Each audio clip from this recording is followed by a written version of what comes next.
Praise the Lord. உங்கள் Jennifer Geetha துபாயில இருந்து.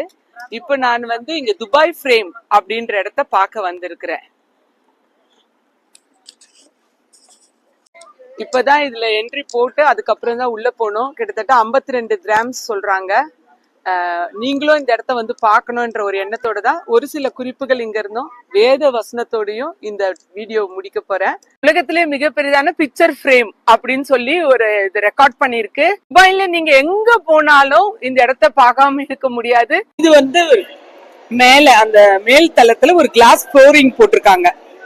நம்ம இங்க இருந்து அங்க நடக்கலாம். வித்தியாசமா அழகா அமைச்சிருக்கிறாங்க. கிட்டத்தட்ட 450 feet உயரம்னு சொல்றாங்க. ஃப்ரேமோட வலது பக்கம் பார்த்தா நம்ம இப்படி ஓல்டு துபாயை பார்க்க முடியும். இடது பக்கம் நியூ துபாயை பார்க்க முடியும். இது ஓல்டு துபாய். எவ்வளோ கட்டிடங்கள்லாம் சிறிதா இருக்குது பாருங்க. இங்க பாருங்க நியூ துபாய். கிங்கோட போட்டோஸ் போட்டு உருவாக்கிட்டு இருக்கிறாங்க. இன்னும் கொஞ்ச நாள் போனா அந்த குட்டி குட்டியா இருக்கிறதெல்லாம் பெரிய பெரிய பில்டிங் ஆயிடும். பாருங்க அட்டகாசமா எல்லாம் வான் உயர பில்டிங். புர்ஜ் கலிஃபா கூட அங்கதான் இருக்கு.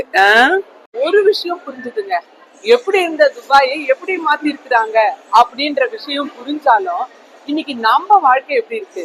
தேவாதி தேவன் வேதத்துல அருமையான வாக்கு தத்துவத்தை கொடுத்திருக்கிறாரு. நிறைய காரியங்களை நமக்கு கற்றுக் கொடுத்துட்டு இருக்காரு. அனுதினமும் கற்றுக்கொள்றோம். ஆனா நம்ம வாழ்க்கை அதே நிலைமையில இருக்கக்கூடாது. பிறந்த மாதிரியே நான் இருப்பேன், நான் வாடுற நிலைமையிலேயே கீழே இருப்பேன் இல்ல. ஆவிக்குரிய வாழ்க்கையிலயும் நம்ம வளர்ச்சி உடையவர்களா இருக்கணும். மற்றபடி பினான்சியலாவும் நம்ம இன்னும் கொஞ்சம் அவனோட வாழ்க்கைய மேன்மைப்படுத்திக்க முயற்சி பண்ணணும்.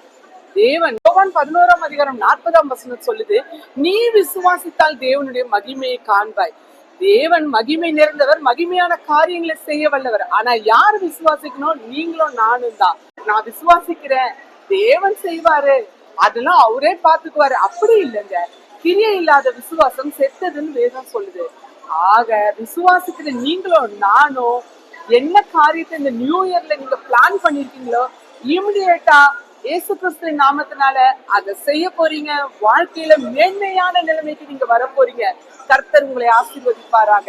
உங்களுடைய முந்தின நிலைமை அல்ல, உங்களுடைய பிந்தின நிலைமை. உங்களை பாக்குறவங்க பிரமிப்படையத்தக்கதாய் தேவன் உங்களை ஆசீர்வதித்து உயர்த்த போகிறார்.